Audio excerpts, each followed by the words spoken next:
Welcome to Pub and Porch, Applied Stoicism in Modern Life, hosted by Adam Piercy and Mick Mulroy.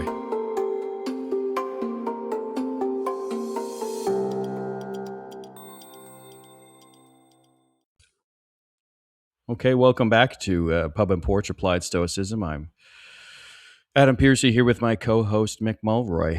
Mick is coming from far afield from his home. I am coming from the blizzard-swept tundras of Canada.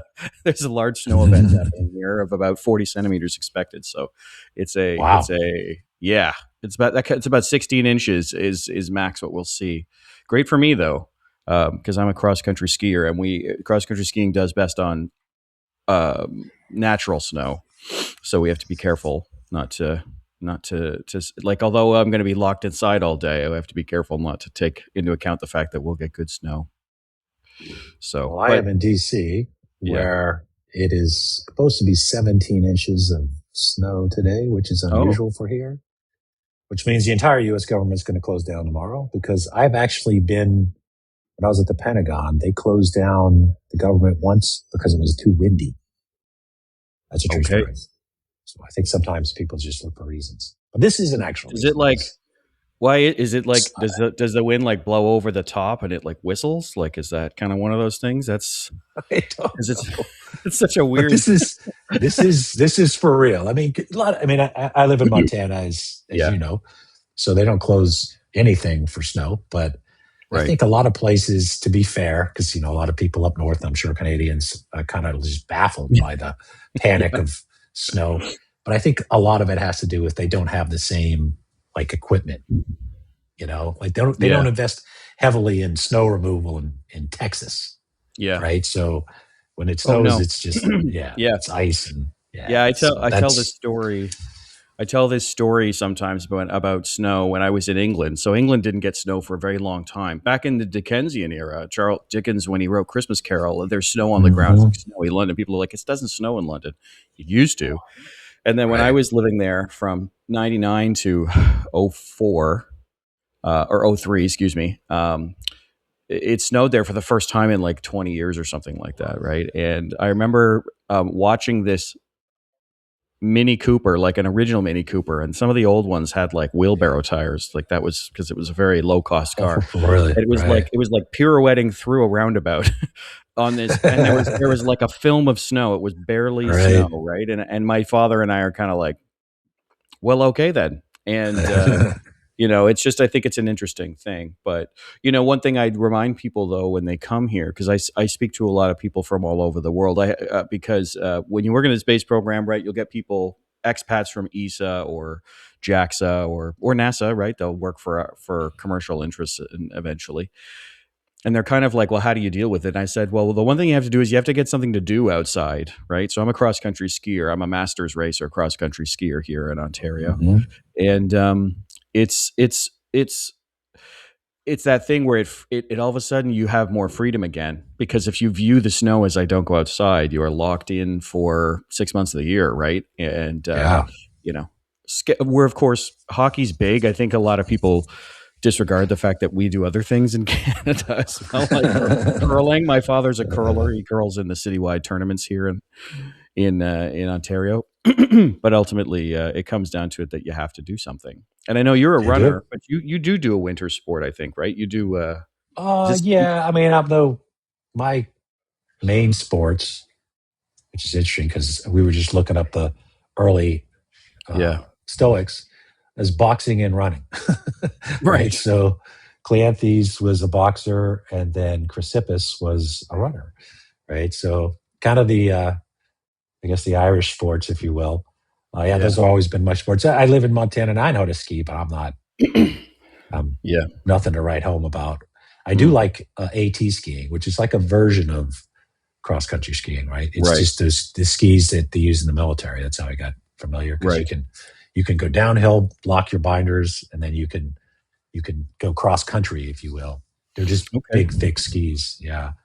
You need that because we teach, the military uses skis in operations, and my company teaches winter warfare to Oh, okay. The U.S. military. So Oh, okay. I have to be okay at that. I'm not as good as my Sure. business partner, who was damn near a Olympic skier. But Now, this is the one where do your skis have skins on the bottom, so then you have to take them off to go down? yep, you carry Okay. those Okay. skins. You Yeah. carry Yeah. them. You can put them on. So when you're going uphill, Yeah. you can go straight. You can go right up a hill like pretty, depending on your Yeah. physical fitness. Yeah. Yeah. You can go straight up a hill. Then you get to the top, pop your skins off, lock your binders, and now you have downhill skis. Right. All terrain, I think, is what AD stand for. Yeah, and actually, my skis have a form of skin on them that doesn't come off, but it's similar to the skins you have on yours. So, but I'm a cross country skier, and I use skins because I don't need another set of tools to do waxing and everything. I said forget that, I'm too old for that. But it ended up being one of those fun things. And interestingly, just to relate to your military thing, the second biggest winter sport in Europe behind hockey, ice hockey, is biathlon, which was invented by the military. Probably the Norwegians, I'm guessing. Yeah, the Finns actually. With the Finns, that would have been my second guess. Yeah, it was after the Russo-Finnish War started. It started in the fall, and then it went into the winter because the Finns didn't give it up. And then I think it was something they gave I'm getting this wrong, but they gave the Russians, or they were really Soviets. That's really what it was, because they were from all over the Soviet Union. But they gave the Finns this nickname of something like "whistling death" or something like that, because they would whoosh down the hill and shoot you, and like it was terrifying, right? Just one of the most famous snipers in history, Simo, was a Finnish. That's right, and he'd go on skis. That's right. Yeah, and I'm a big biathlon fan. We were talking about this before, because today we wanted to talk about sports and Stoicism in sports. It's becoming quite prevalent today. But I don't watch North American sports, but we still see Stoicism in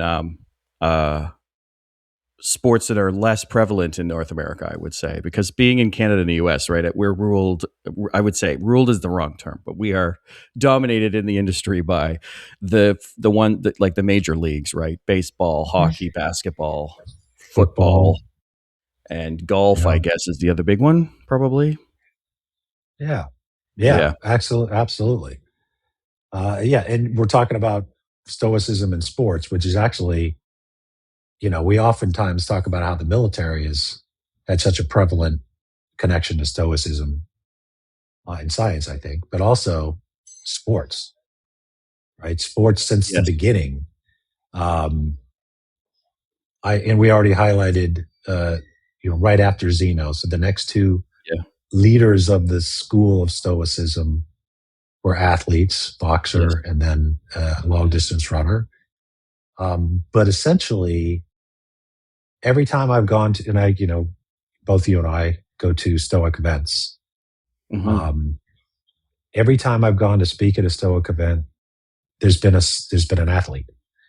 Yes. There. And one I wanted to highlight, and I did forget his name, but I looked it up. His name was Niels van der Poel. He spoke at one of the events I was at. He was a Olympic skier, if I remember correctly, from the Netherlands, speed skater.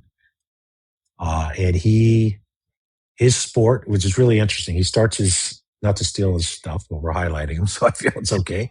Okay. He starts the conversation before he even starts. It's a series of beeps.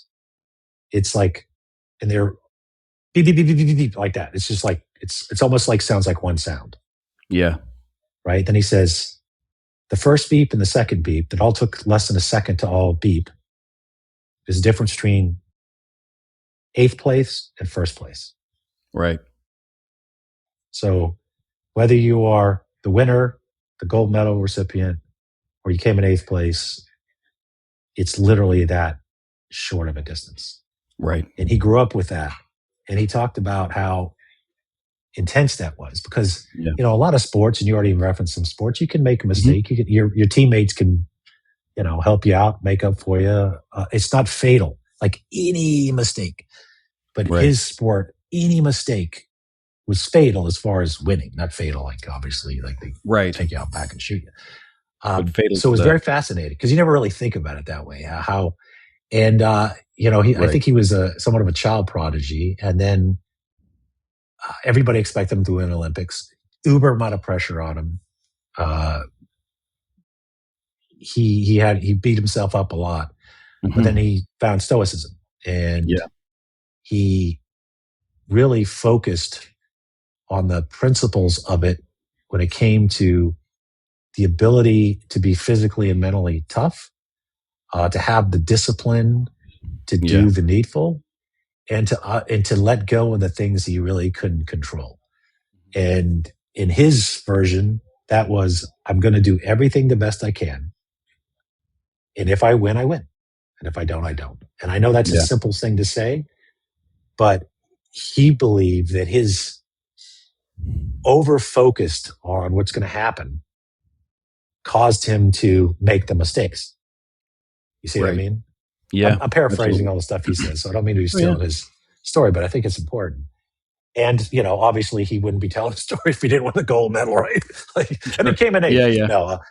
But, and then another one that I wanted to highlight, and I think we should go back to talk about how this has been prevalent throughout our history, with whether it's Rufus or Rufus Musonius, etc. We just talked about is Fernando Mendoza, right? So the Heisman Trophy winner, college football player, and MVP, and national champion, and probably go first in the draft, is not just an example of what we like in Stoicism. He's a Stoic. Like, this guy talks about his New York Times article written about it. And there's something about the ethics, the work ethic, that I think Stoic imparts on its followers, if you will, that really makes it keen for athletes at the highest level. He's a great example, but and there's plenty of boxers that will say the same thing. I also was at another Stoic conference, a guy named Pat Cash. He was an Australian. He won Wimbledon. Yep. Right. Wimbledon champion, Australia. Again, not to steal a story, but I will. He admittedly had a huge temper. Yeah. I don't know why tennis players seems to have a huge temper, right? But McEnroe's and all this stuff. He had a huge temper, and one day his coach came in and he said, "Look, man, your temper is actually going to keep you from succeeding, like being as good as you can, because you're really, really an awesome tennis player." Yeah. And he said something about, you need to really listen to the Stoicism. And in my experience, a lot of people are resistant to like New Age therapy. I'm not saying they should, they are. But when you say Stoicism, they go, "Oh, you mean the philosophy that's been with Western civilization since the founding of democracy?" Yeah, that. They go, "Okay, I'll give it a try," right? Because it's not it's not a flash in the pan. It's not, it's not some New Age thing. But he resisted. So he gets up and he goes, "F you," runs to his room, slams his door so hard that his picture of McEnroe falls to the floor and shatters because it had a glass thing. And then he looked at himself in the mirror and said, "Well, maybe I do have a problem with my temper," right? And then, long story short, went back to his coach and said, "Yeah, maybe I should listen to you on this Stoicism thing." And he attributed it to his victory at Wimbledon. So just some of the experiences I've had, and of course we've all seen, like Fernando Mendoza, with the current connection of Stoicism and the highest level of athleticism. All these things. Yeah. And I think, the interesting thing about Stoicism is I think it has a universal applicability to no matter the kind of sport, right? Like, so we'll say that American football and Australian football and rugby, right? They're all contact sports, right? Absolutely. And I was a rugby player in the UK for a long time, and I played when I came back here. And what I found here when I returned what I found here in Canada when I returned actually made me quit the sport. Because of just the way that we were being treated. But the thing is it applies to contact sports, and then you have combat sports, right? Which we talk about. and then other sports as well, like endurance sports. And it's also, it's not right now, it feels like it's very North American centric, this idea, right? But it's because of the Ryan Holidays and the, Donald and Massimo's in New York, right, and all of that. But ultimately, like, it applies to endurance sports as well, and it's been applied outside of North America a lot. And I feel so bad. I can't remember his name, and I was trying to find it. But there is a famous Norwegian cross country skier who actually I used to like root for, and for some reason I'm blanking on his name. And this was a few years ago. Now he retired, but he was a daily Stoic reader and journaler, and he used to say that what Stoicism gave him, right, like when you and I talk about boxing, right, it's like that. You have to understand that you will take a hit. You have to get used to the idea that you're going to get hit. But then in endurance sports, you don't have an opponent that way. Many times you're racing the clock, right? Especially if you're doing what's called a pursuit or an interval start, where you're basically on the course by yourself with other people skiing around you, but it's all on time. And you don't have an opponent, but at the same time, right? In some ways, I feel like that almost is more, not more, but just it takes certain parts of Stoicism on more, because it's like you're racing against yourself. It's how hard you can push yourself. Have you done the preparation? Is your mental resilience there? And that comes up a lot. And this skier was an Olympic medalist. And it's really interesting to me because you kind of go like, because I think some people think Stoicism is because of how much it's relational. It's always like, the story is told of when, someone is, I can't remember who it is, but he gets punched in the face, and then someone goes to apologize, and he says, "Oh, it's okay. There was no harm. There was no harmful act done." Right.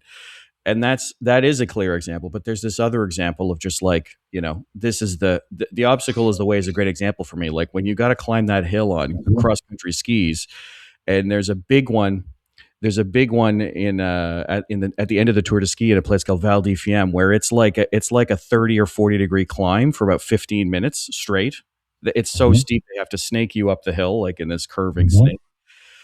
And when the skiers talk about that, they're kind of like, people are like, "What's your mindset around it?" And I remember this one skier, he said, "Well, you kind of just start and then you finish it. Like it's just there. You kind of just do it, right?" And I remember thinking that felt so Stoic to me in that sense of like, well, I could complain that there's a hill, or I could just do the hill. Like it's over in 15 minutes, right? This is the obstacle. That's the way I must go.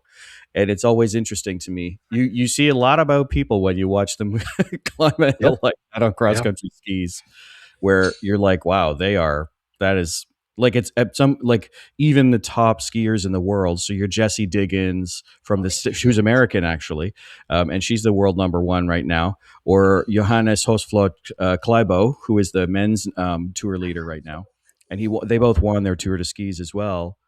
They're walking up that hill. Like they don't look graceful at it, but they're walking up that hill and they're doing it because that's the obstacle. And I think that's the key thing that I love about Stoicism. Like you could take a Rocky quote and say, like, there's a Rocky quote that a lot of people use now, which is like, it's not about, it's about getting hit and being able to keep moving forward. But I don't think that the quote, right.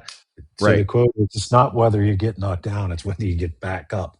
In fact, I used to have a boxing coach who, when people came in to see if they liked boxing, right? Yeah. They always come in swinging for the hills, right? Like, and they always burn out. It's just the way it is. Boxing is, it's an endurance sport as much as anything else.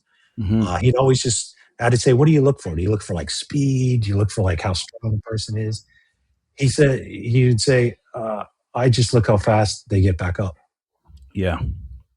Those are the guys I want, or gals. Now it's females are into boxing too, but back then they weren't. But he goes, I can make a guy fast, I can make a guy strong, I can make a guy skilled, but I can't make a guy get back up. Right. Like an eternal thing. And that's where Stoicism, I think, is at its strongest. It's this will to endure that I think it really imparts in us. And if you look at Rufus, I already mentioned him, Musenius Rufus, he talks a lot. It's like the intersection of the military and sports, where he's talking about like, you have an obligation to be prepared physically and mentally. Right. And he actually pushes Stoics, or I guess anybody that's listening to him, to challenge themselves physically, to be ready to, climb that mountain or fight a monster or what have you. And not to wait to be prepared now. It's really a call, like for the endurances sports of the world, to those who are going to go into, whether you're a ranger, a SEAL, or a Marine, or what have you, or a Green Beret, or whether you're going to be a boxer, a rugby player, a cross country skier. That's kind of the intersection, because at least from my perspective on Stoicism, because he talks about it not just as a, oh, you'll be healthy and you'll live longer. It's like almost like an obligation. Like you have to. We're not all going to be Olympic athletes. I sure the hell wasn't. No. Right? As one time my dad mentioned for me, I come from a long line of half-ass boxers. But you can be to steal from the army. Be all you can be. Right? You can be better than you are now. Right. Morally, ethically, and physically. Yes. So challenge yourself. Right. And I think that's the obligation we have, right? Like in the ancient times, right? You learned a lot about people because the threat of violence was always so near, right? It was either like in the early days, right? In the Punic Wars, the Peloponnesian Wars, excuse me, right? Like it's literally the next town over, right? And then that you have threats from the Persians. Exactly. You have threats from the Persians. And then, even in Roman times, right? Like, until it wasn't until later in the Roman Republican era, right, after the Punic Wars, that they finally had some sort of, quiet times on the peninsula. But before that, right, it's like Hannibal's showing up, and then there's the Gauls, and there's the other guys, right? And you're like, geez, like, so the thing is, in those times, you are getting tested all the time. And I'm not saying that's a better time to be in, but what I'm saying is the obligation for us is to find out who we are. And I think the obligation is to do the hard things, right? Stephen Magnus has this great book called Do Hard Things. And he talks about it in the sense of like, you teach yourself in your mind that you can do more than you think you can. Most of the time with endurance sports, for example, when people hit 40% of their maximum effort, they start to crumble. So you're not even at the halfway point. But those people like the Klybos and the Diggins and the Carlsons and the Bjorn Dahlies of the 90s and everything, when they push, they are pushing into maybe 55 or 60% of their total. They're never getting to 90 or 100%, right? But it's because their mind, when they start, like we all do, is it doesn't want to feel pain. It doesn't want to have to do effort. And I think, it's an obligation of us as Stoics to do things like sport, to do things like put these efforts in, because it teaches us about ourselves and it helps build our resilience. Because, especially people like yourself, me, people from the Western world, we're in relatively peaceful times. I don't wish to go out and fight somebody. That's not what I'm saying. But what I'm saying is, you have this obligation with, to do hard things, to learn about yourself and others, because it's your responsibility to take care of yourself. And I think that's right here, right? You hit a good point, Adam. So the way I view it as martial fitness too, in the sense that you shouldn't be looking to go out and fight somebody, but you should also be able to defend yourself and others. Sure. Right? Yes. Right. And that's part of it. Yeah. That's part of it. It's part of it. If you're not ready to defend yourself and others, then somebody else has to. Yes. Right. So, and here's a quote I got from Musonius Rufus. We ought to train the body by hardships and difficulties, so it may be strong for the service of the soul. I like that one. Right. That really, I think, that's why I'm saying it's not just in athletics, and I think you already mentioned this. In a way, especially early on, it was a means of preparing for warfare. Yeah, it really was. Yeah, if yeah. You look at all the the wrestling, the boxing, you look at track and field, right? The original sports, throwing the javelin, the shot put. I mean, it's all about being prepared for martial service, and then football, rugby. You can see directly football and rugby, at least American football. Oh, absolutely. It is to prepare, and that's not to highlight that we should want to go to war or anything like that. No. But one of the quickest ways to go to war is not be prepared to go to war, because people will find you vulnerable and take the opportunity. And I think sports does prepare And, one thing that I would say in the US, as I'm sure it's other places, but I think I feel confident saying it in the US, is sports has become very cliquish in the Right. sense that, in the old days, everybody was a little athlete, right? Right. Everybody played sports. PT was actually real. Like you had to climb a rope and do push-ups and run a Right. mile. Like every Go kid, over that right? wall thing, Yeah, right? You have to climb the every kid, wall. right? Yeah.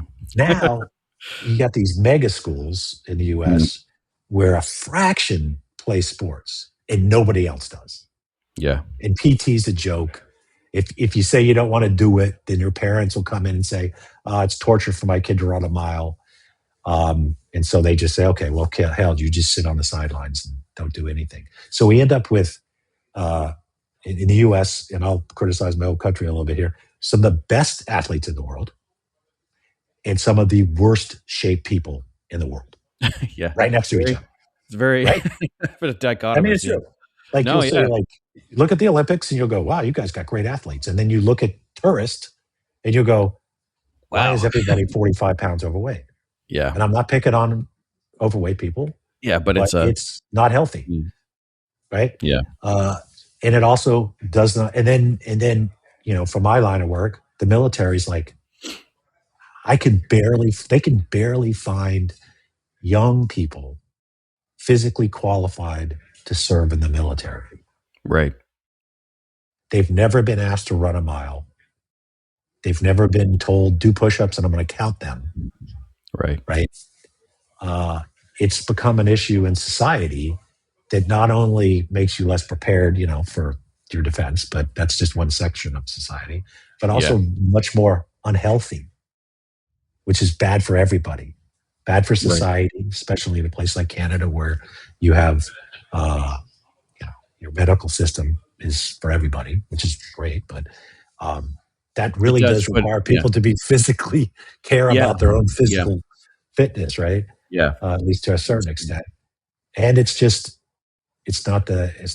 So anyway, my point being No, I is get it. Stoicism is for society. Physical fitness isn't just for those that are going to compete in the Olympics. It Right. should be for everybody. It's for the benefit of everybody. Yeah. But I think though there's even just a straight up practical application to it. When I was playing rugby, we had 3 coaches. 2 of them were from the north, like from Manchester, Liverpool area, or no, Manchester and Newcastle, and one of them was from Wales, which technically is north of where we were. Yep. And they used to have this phrase they always said, which was head in the icebox, heart in the oven. And I've said this on the podcast before, but I think, sport is one of those things where it's a crucible that kind of burns away the fake and the facade that you can have in your life. You can say, like, I've been to parties where people are like, oh, Adam, this guy reads Marcus Aurelius. And you meet him and you talk to this person, you go, well, he reads it. I don't think he understands it. Right. And so, the practical application of that, like if you're like one thing that I have found quite disheartening in rugby, it's one of the few sports I do watch a lot, is but it's for me, the problem I have is the number of times that international rugby players are throwing punches again. And we went through that in the mid 2000s, then they got rid of it again, and then it came back. Excuse me. And I struggle with violence in sports like that. And I'm not talking like in MMA, it's a controlled thing, for example. I'm not going to get on that because that combat sports have been part of our history since humans have been humans. But to have something in rugby where like what I want to see is the guy where he takes a high tackle or somebody accidentally throws a forearm where they're not supposed to. And I want to see the guy who doesn't respond to that. I want to see the guy who says like, this is like rugby is sort of controlled chaos, right? There's this joke that rugby is a game for hooligans played by gentlemen, and football's Soccer. Soccer is a game for gentlemen played by hooligans, right? Yeah. And I don't like football, but I'm not gonna like soccer, but that's because I just don't like it because it's boring to me. But the melee on a field of rugby, when you have the matches where there's no yellow card, there's no red card, there's very few penalties, the game is flowing. To me, there's a beauty in that because you have people who they take the hit and they play the game. There's no random fists. There's no, we used to call it comparing shirt material where you're holding people's, you grab somebody's jersey, right? I'm Canadian, so we call them jerseys, right? So, but I struggle with that, right? And so I think, and even in North American sports, right? I'll take hockey. I'm Canadian. I cannot watch hockey anymore. There's way too much fighting, and so many people feel like that's part of the game. And there was an interesting thing if you read that. There's a book called Why Honor Matters where they actually talk about hockey and how it's an honor thing with the fighting. I still believe the fighting is wrong. That's not because I'm a pacifist. It's because I'm there to watch them play hockey. I'm not there to watch them fight. And I believe it's that thing. Now, if somebody does do something really inappropriate and you step in to defend your team, that's one thing. And in rugby, I would say it's the same. But in rugby, I've seen it a lot where it's like, I was watching this one match and there's a ruck was formed, which is where you fight over the ball. And this one guy who was coming into the ruck, he put his foot down, and there was somebody's hand was like sticking out of the ruck, and he stepped on it. And the guy from the opposing team saw this one player step on his teammate's hand, and he just started throwing punches. And I was like, there's 8 guys rolling around on the floor. Like, calm down. Like, it's just, this is part of the game. And I think that's a really interesting thing for me, right? Is because sport tells you, because it burns away all of that stuff where you can say, oh yes, I read philosophy and all that. It takes all of that away.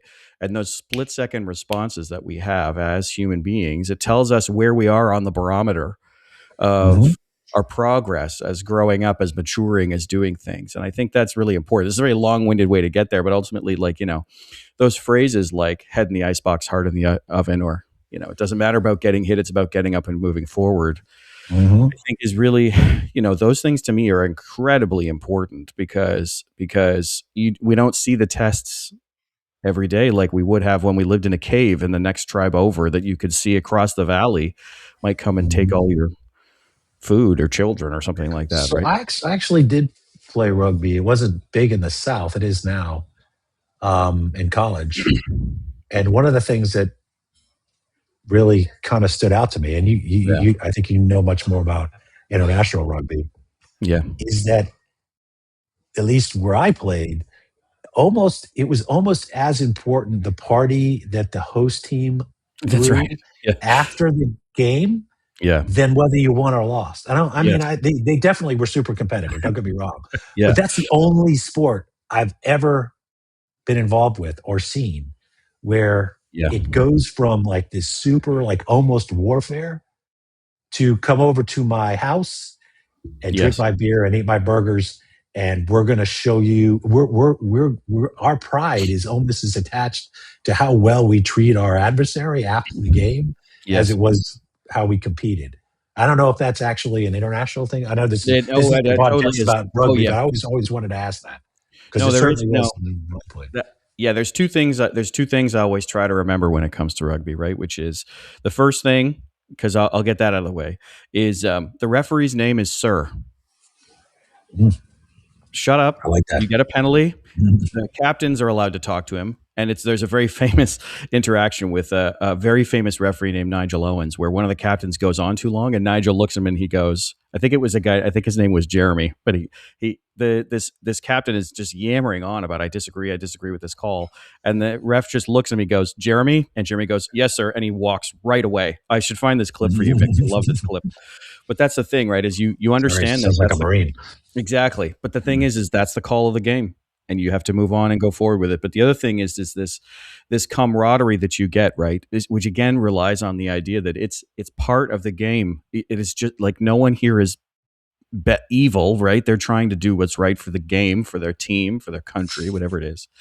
But we always had, like when I played schools rugby in the UK, we always had a meal after the match with the opposing team. It's a little weird when you first do it, if you've never done it before, because I was a lot bigger in high school, like 200 pounds and wide enough that I had to like walk sideways through doors. And I was a hooker or a prop. So I was in the front of the scrum.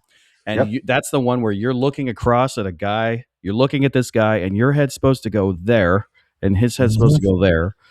And then the 16 young men, I'll say, literally run into each other, right? And if you mess it up, right, you can get penalized or you can really injure somebody.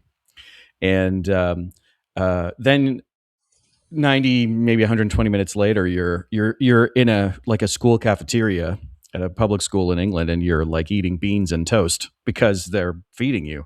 And you're Yep. looking you're looking at this guy who just recently wanted to mash your face in scrum. Right. And it feels weird at first, and then you do have this realization of like, well, they're just people, right? And they're trying to sort this Yeah. out. I think, And this is, after all, not you know, combat. It is a no, sport. it is And a it shows you sport. discipline. It shows you discipline. Absolutely. And I Yeah. really like that aspect. It's too bad that wasn't the case in other sports. Well, you know what's interesting though too is I think it's important to say that you have to remember that that's going to occur as well, that you're going to see this person after the match as well. And it's important to remember that because it's easy to disregard it as like, well, everybody's really nice in rugby. No. There are hooligans in rugby. There are bruisers and bashers in rugby. There's a very famous Canadian who I will never be proud that he was part of our national squad, but he would get in all these fights, and then he'd go to the aftermatch drinks, and he'd like punch 5 of the guys there. And it's not what I'm trying to say is the guys there wouldn't like attack him or something. But I think he's on the carpet to have to answer for the fact that like he really wasn't playing rugby. He was faking it, and he was really just there to fight. And I think there's something there as well, right? And that's, you have to call yourself into accountability to say like, did I do right by the team, by the game, by this?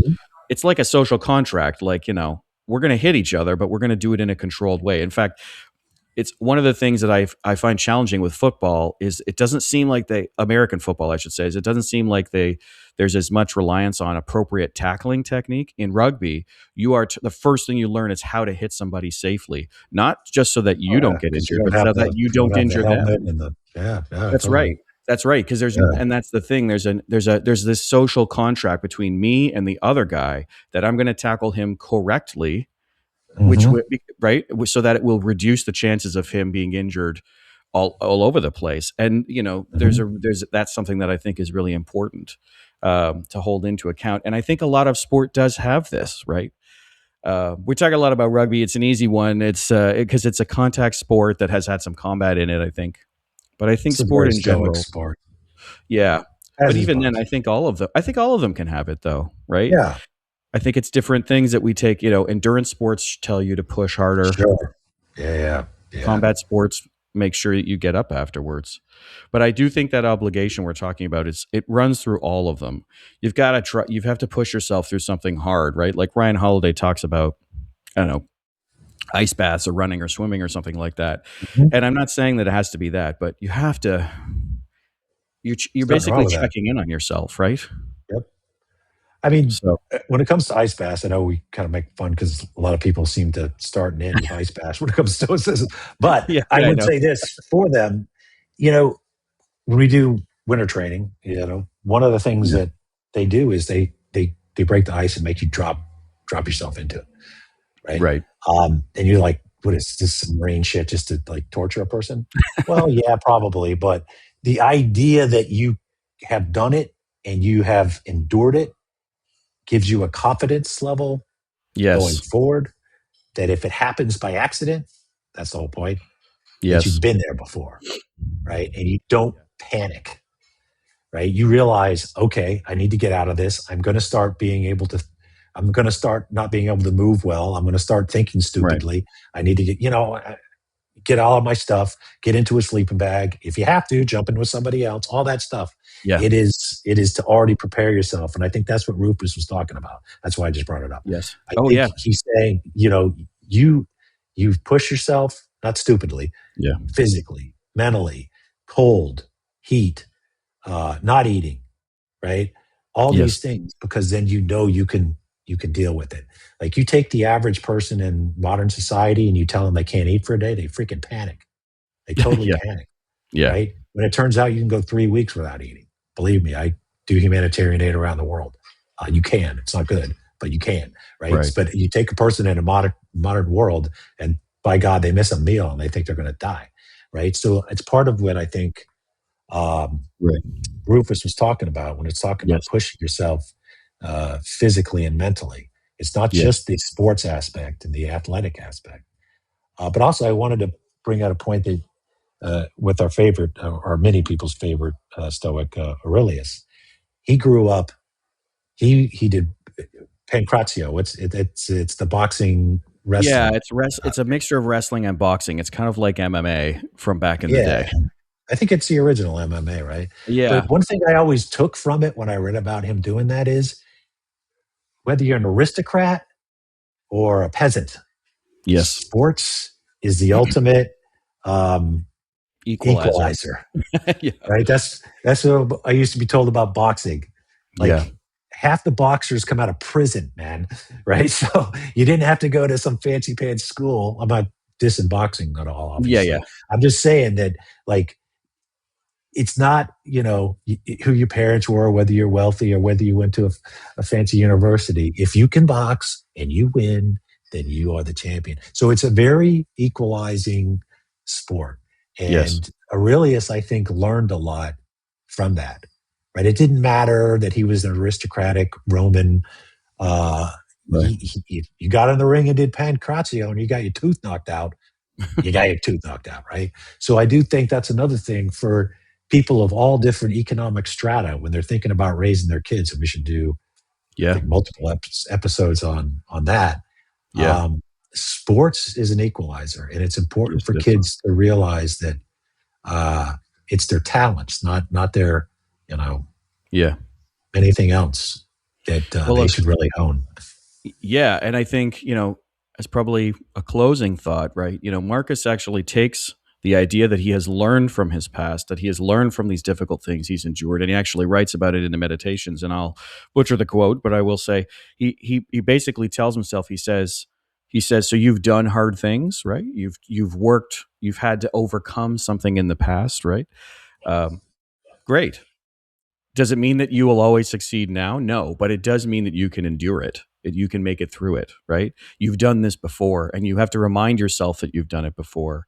And that's kind of what we're talking about, right? The mind, I will say the soul, I am not religious, I am spiritual in a way, but the mind, the soul, your heart, they are muscles, literally and figuratively, that can be trained into being bigger and better than they were before.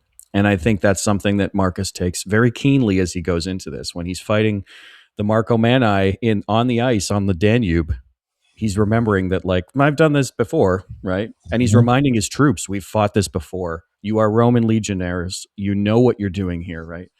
And I think that's what we should all take away from this, right? Life is a series of lessons in many ways. And when we do these tough things, we have to take them as lessons, whether we win or lose. Anyways, that's Absolutely. my waxing rhapsodic at the end. So, but let's wrap up there.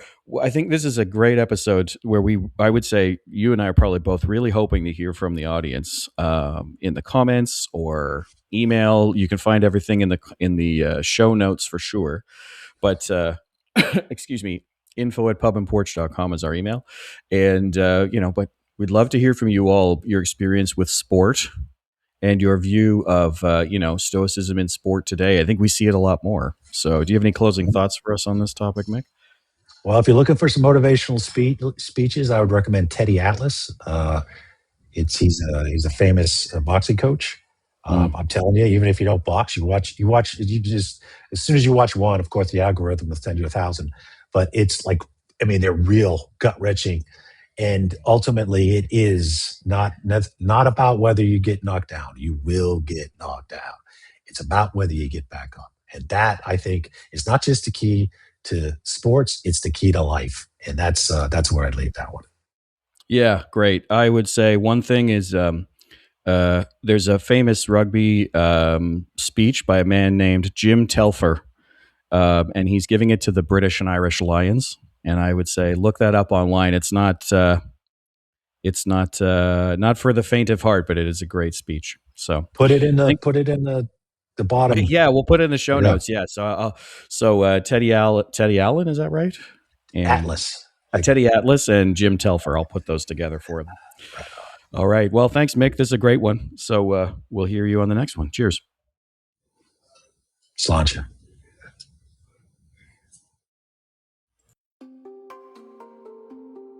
Thank you for listening to the Pup and Porch podcast. If you'd like to find out more about the podcast or its host, head over to pupandporch.com, and you can listen to all our episodes on Spotify, Apple, or whichever platform you prefer. And if you'd like to help out with the podcast, you can find us on Patreon. Drop us an email if you have a comment on any past episode, you have a suggestion for future episodes, or you have an essay on an important topic for Stoicism. Send it to us, and then we can be reached at info@pupandporch.com. Today's music was provided by bensound.com. Until next time, Pup and Porch out.